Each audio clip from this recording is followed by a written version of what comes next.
Welcome to Royally Screwed. My name is Chris Shear, and it's my honor to take you on the tour through some of history's greatest, worst, and craziest rulers. On this week's episode, we're finally moving outside of Europe to cover one of America's most famous Native American chiefs, Sitting Bull. We're taking a bit of a departure from larger-than-life and sometimes unbelievable stories to finally cover someone who was, at least in my opinion, a bit of a nicer person. Now, the name Sitting Bull may be familiar to many people, but if you're like me, you probably did not grow up learning everything about him. I'm hoping to remedy that fact with this episode, though that is also the point of this show as a whole. As someone who grew up in the United States, it's often surprising how little of Native American history we learn. So hopefully this will be the first episode of many to cover the truth of the original residents of this continent. So without further ado, let's go back in time to 19th century America, and Sitting Bull still stands.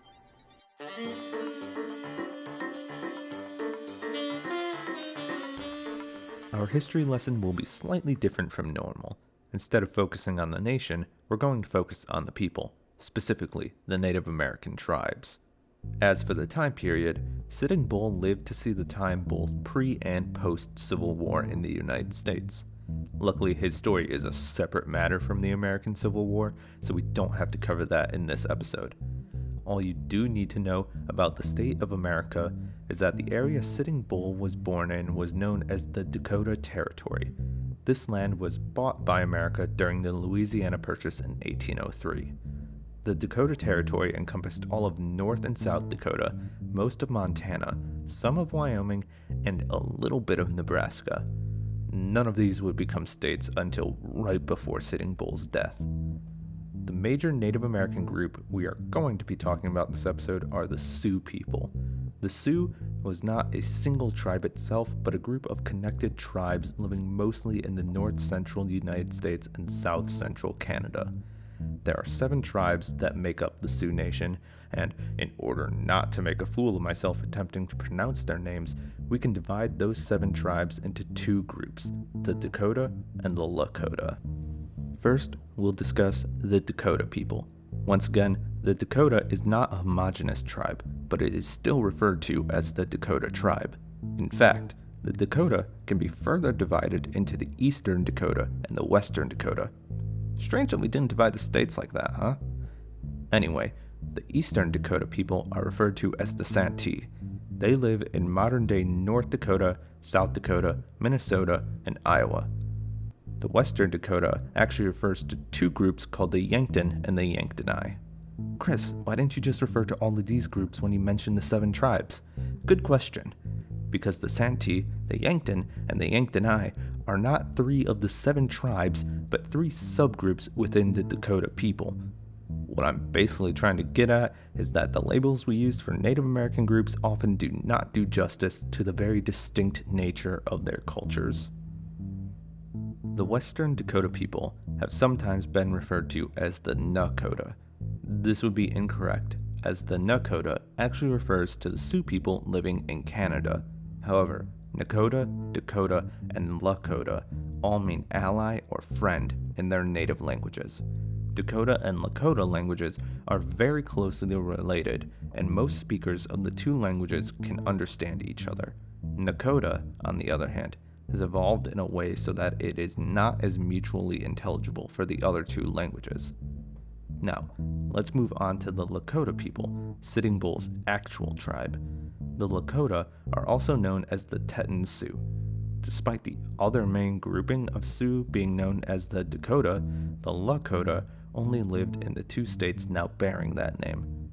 The Lakota can be divided into 7 subtribes. What? More divisions? I don't think that should have come as a surprise by now. Luckily, we'll only need to know 2 of these subtribes, the Oglala and the Hunkpapa, the latter being Sitting Bull's subtribe. Did you remember all those names? If not, just remember Dakota and Lakota. I'll make sure to remind you if I use any other groups. Now, I don't think I have to go into too much detail about the relationship between the Native Americans and the government of the United States. The history of America is the erosion of Native culture. If that's a statement you don't like, this episode probably won't be very enjoyable for you. While white settlers had been encroaching on and taking over native land for centuries by this point, the 19th century was more or less the last stand between the United States and the remaining independence of the native tribes. The Sioux were a determined lot, and from 1854 to 1891, a series of conflicts between the United States military and the Sioux tribes would become known as the Sioux Wars. Many great Sioux leaders would come to be known during this period, and their names would be remembered for ages to come. Red Cloud, Kicking Bear, and Crazy Horse. Among them is one that stands out among the greats though, the man who, despite his name, stands head and shoulder above the rest. Sitting Bull.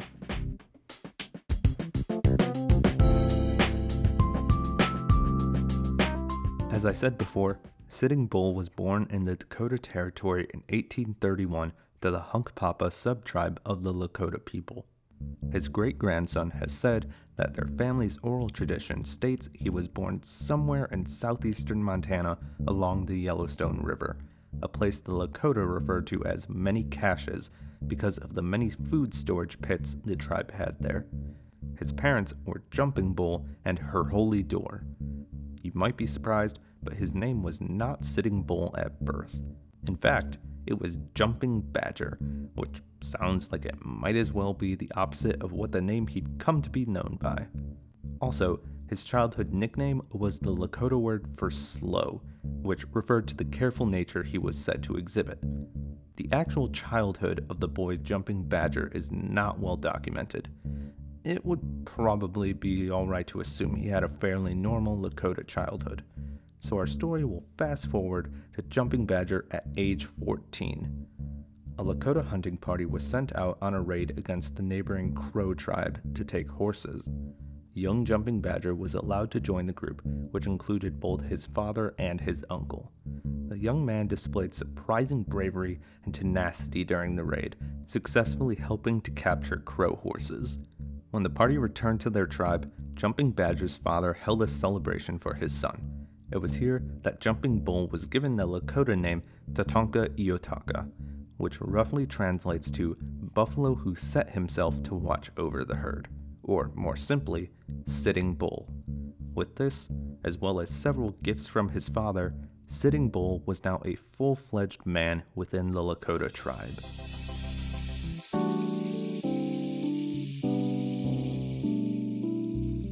Sitting Bull gained a reputation for being a brave warrior who remained fearless in battle. He joined the Strongheart Warrior Society, a group tasked with the protection of the Lakota people. He also joined a group called the Silent Eaters, a Lakota tribal war organization. With Sitting Bull helping to lead, the Lakota managed to push their hunting territories further west into the lands of other native tribes. Eventually, he was made leader of his people. With credentials like those, Sitting Bull clearly was not someone you wanted to see on the battlefield. It was only a matter of time before this brave warrior came face to face with his greatest threat yet, the military might of the United States. The year was 1862. America is in the midst of the Civil War. Citizens are still moving ever westward into Native American-controlled territory. It really was a match made in hell for the tribes of the Northern Plains. No longer able to live calmly with their lands being taken, several bands of Dakota warriors took action and killed somewhere between 300 and 800 American citizens. Now remember, Sitting Bull was in the Lakota tribe, not the Dakota. So why would I bring up something that did not have to do with his tribe? Well, what difference was one letter in a tribe name to the United States military? During the following 2 years, the United States Army, still in the middle of the Civil War, mind you, kinda bigger things going on a bit further south, retaliated against the Dakota tribe. But, as I hinted earlier, the Army did not stop with just the Dakota, which meant that Sitting Bull finally had to take serious measures against the white invaders. In 1864, Sitting Bull was forced to defend a village against 2,200 American soldiers. Even with the help of the Dakota, Sitting Bull and his warriors were forced to retreat from the incoming force. But Sitting Bull would not stand down. His path had been chosen. Even being shot in the side in September of 1864 could not stop him. Sitting Bull had started his war against the white man.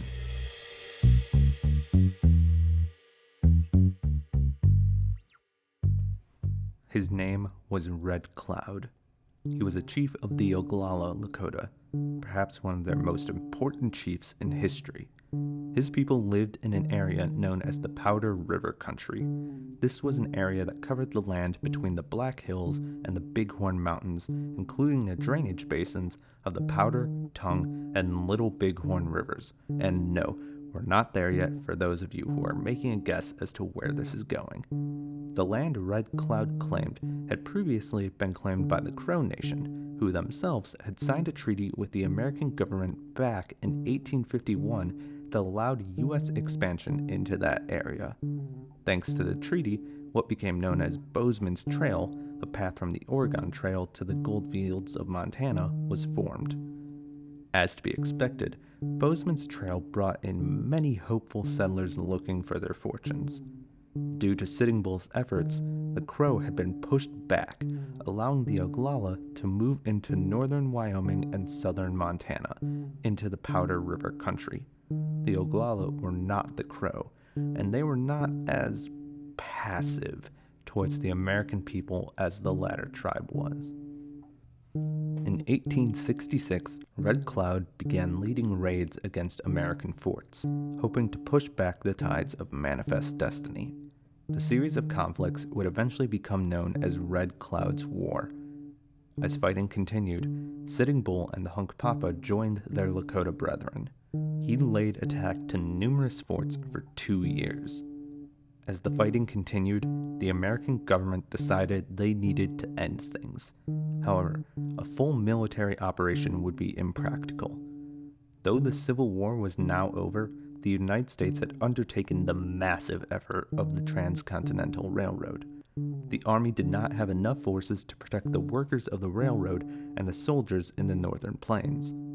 The railroad took priority, and so the government decided to seek a peaceful end with Red Cloud. Red Cloud refused to sign a treaty until American soldiers left their forts in the Powder River Country. The government allowed this request, though after the soldiers left their original forts, Red Cloud burned them to the ground anyway. Apparently, this act of transgression was not enough to make America change its mind, and the surrounding tribes signed the Treaty of Fort Laramie in 1868. One of the details of the treaty was the creation of the Great Sioux Reservation in South Dakota. Red Cloud and his allies agreed to move their people into the area if it allowed them to continue living peacefully. However, not everyone was happy with this treaty. Among that group was Sitting Bull, who even went so far as to tell the missionaries sent to get him to sign the treaty, "I wish all to know that I do not propose to sell any part of my country." While other Lakota tribes moved their villages into the new reservation, Sitting Bull continued his attacks, once more refusing to back down.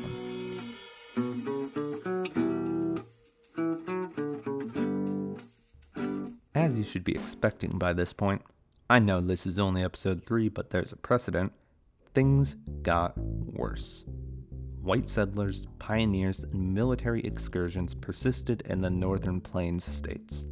Sitting Bull remained to stand against all of them.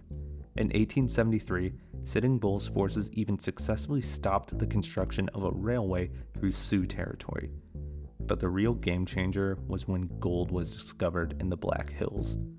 For those of you who don't know, the Black Hills are a mountain range mostly located in South Dakota. For centuries, the Black Hills have been sacred to whichever tribe occupied the land at the time. The Treaty of Fort Laramie, despite forcing the Sioux tribes into reservations, had granted protection of the Black Hills as a favor to the Native Americans. But, as we all know, gold is a very motivating factor in the history of America. Of course, Sitting Bull and his forces refused to let the American people mine the sacred land. In 1875, tensions reached their limit. President Ulysses S. Grant decided it was time to take action against the local tribes if it meant the U.S. could mine for gold. Even though the Treaty of Fort Laramie had forced the local tribes onto the Great Sioux Reservation, there were still many holdouts. In November of that year, President Grant ordered that all tribes within the area of the Black Hills move onto the reservation. Anyone who refused to comply would be considered hostile. You see, Grant knew that most would be unwilling to comply. This would finally give the military a reason to use full force within the Dakota Territory. In February of 1876, Grant finally issued the full order. Anyone who was still living in the Black Hills was a hostile force to the United States of America. As I'm sure you can guess, Sitting Bull and his people had refused to comply. With all the hostilities coming together, it was nearly time for Sitting Bull to meet his most famous foe.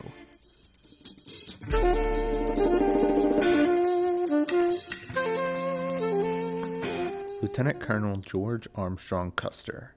Born in December of 1839 and graduated at the bottom of his class from West Point in 1861. How's that for a character introduction? Yes, he did in fact graduate last in his class. However, he still graduated as a trained officer and just at the right time in history. With the American Civil War kicking off, the Union Army was in dire need of officers. Despite graduating last in his class, yeah, I'll try to keep bringing that up, Custer's superiors in the Civil War often remarked that he had potential as a cavalry leader. He was even promoted to brigadier general by age 23, and then very quickly shipped off to fight at the Battle of Gettysburg. Custer continued his military career throughout the Civil War and was actually present at Robert E. Lee's surrender to then General of the Union Army Ulysses S. Grant. After the Civil War, Custer was promoted to lieutenant colonel and sent off to handle the Native American situation, notice the heavy air quotes, in the northern plains. He was actually the leader of the military group that was tasked with protecting the railroad from Sitting Bull's forces. I'm not going to downplay Sitting Bull's prowess when it comes to warfare, because he was one of the greatest of the time, but Custer had led forces in the deadliest war in American history. He couldn't stop Lakota forces? Sounds pretty graduated last in his class at West Point to me. But that's not all Custer did. Being a white military leader in Native American land is enough of a situation. But here's the real kicker. Custer was the one who sent out the call that gold had been discovered in the Black Hills. He was the one who would end up pitting himself against Sitting Bull in a battle famous to this day.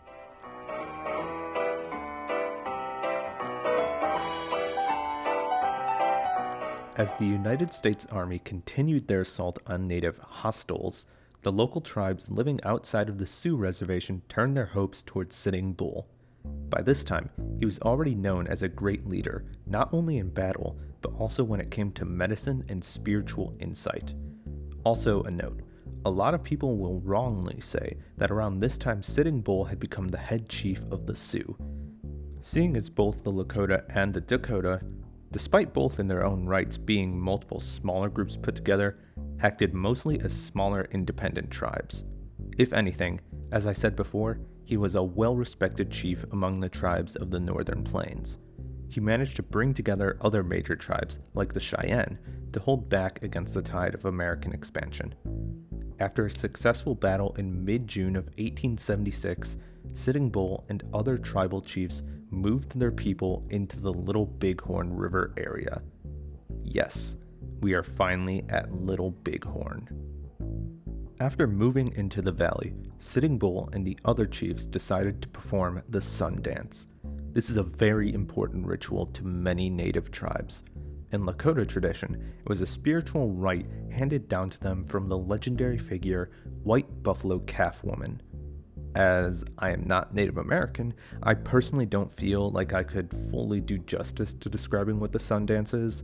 Just know that it involves songs, dances, and fasting of both food and water. A lot of sources I saw mentioned some absolutely grueling aspects to the ritual, including nailing leather strips into a dancer's chest. I'm not sure how accurate that is, but a major part of the Sundance was self-sacrifice in order to obtain aid for the tribe. From what I can tell, the goal of the Sundance is to eventually enter a trance or vision state and receive a prophetic vision. Sitting Bull famously received a vision during his Sundance ritual in which he saw soldiers falling into the camp like grasshoppers, which he took to mean a decisive victory against the American army. Maybe Sitting Bull did receive a prophecy from the gods, or maybe he was just that confident. Either way, on June 25th, 1876, Custer's army descended on the camp, hoping to wipe out the threat once and for all at the source. Unfortunately for everyone hoping to hear of the epic clash between last in his class Custer and Sitting Bull, the protagonist of our story did not partake in the Battle of Little Bighorn. However, his wisdom is said to have been what guided the Native Americans during the battle. Custer's mistake came with the assumption that he would be fighting against 800 Native Americans, when in reality there were at least twice as many in the camp. Some historians claim an upward of 3,000 Native American warriors. But even with that information, Custer only had 600 men. I don't know what he was expecting. The American military was met with a fierce counter by the native forces. Leading the charge of the Lakota were Crazy Horse of the Oglala and Chief Gall of the Hunkpapa. Now, because this is a show about human beings and not about war, mostly because I don't particularly care about military strategy, I'll cut right to the chase instead of going on about how each regiment of each army fought. Needless to say, the American army did not fare well. 258 American soldiers were killed, Custer among those numbers. It was, and still remains, the worst defeat the American army suffered by the Native Americans. For those of you who might not know, the Battle of Little Bighorn is also called Custer's Last Stand. There was an almost immediate effort to memorialize Lieutenant Colonel Custer as an American hero. However, he was very much the inception of his own demise when he decided to break America's treaty to protect sacred land. And his efforts put him in the path of Sitting Bull. Finally getting to use an expression that I hope doesn't undermine this important point. When you mess with the bull, you get the horns.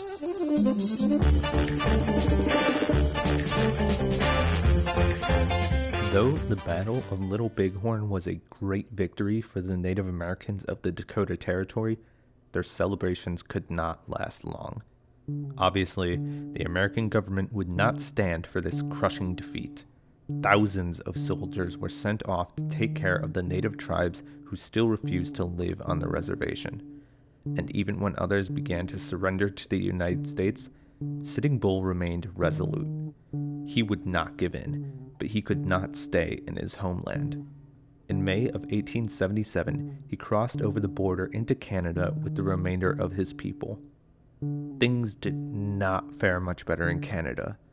His people remained hungry and powerless. After 4 years outside of the United States, Sitting Bull finally gave in. He and his people were put under heavy security for almost 2 years before they were allowed a peaceful existence at the Standing Rock Reservation. Even though it doesn't really fit with the narrative I want for this episode, I would be remiss if I did not mention that Sitting Bull took part in 2 different tours as a source of entertainment.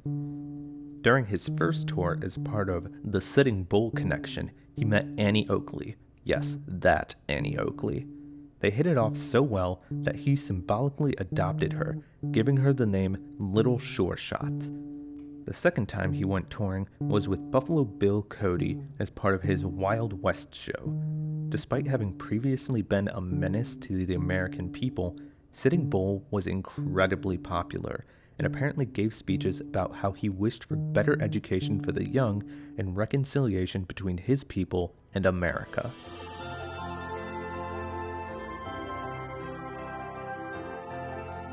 In 1889, a new movement began stirring out west in Nevada. A group of Native Americans had, as to be expected, grown tired and angry with the white settlers. For almost their entire existence, Native tribes in America had relied on the buffalo as a source of food, among other things. The phrase, using every part of the buffalo, was very true. However, American encroachment saw the steady decrease in the population of buffalo due to hunting. Thus was formed the Ghost Dance movement. This organization was formed with the belief that the dead would rise and the Native Americans would retake tribal lands from the white invaders. This movement eventually spread east into the newly disbanded Dakota Territory, now the modern states of North and South Dakota. Though he himself did not join the movement, Sitting Bull allowed members of the Ghost Dancers to perform their rituals among his people. The American officials stationed in the reservation began to grow nervous. Sitting Bull had once been a symbol of Native resistance to the American government and its people. They did not care if he was a member of the Ghost Dance movement or not. The fact that he was around the dissenters was enough, so they planned to arrest the Lakota chief. On December 15, 1890, American officers in the reservation gathered outside Sitting Bull's house and ordered him to come with them. It did not take long for the others living in the area to realize what was going on, and Sitting Bull's arrest was met with fierce resistance. At one point, a Lakota man fired his rifle at the police officers in charge of the arrest. Either out of surprise or anger, instead of firing at the man who fired at him, the police officer fired his gun right into the head of Sitting Bull. He went down immediately. After a life of standing up against the tides of American control, Sitting Bull had finally fallen.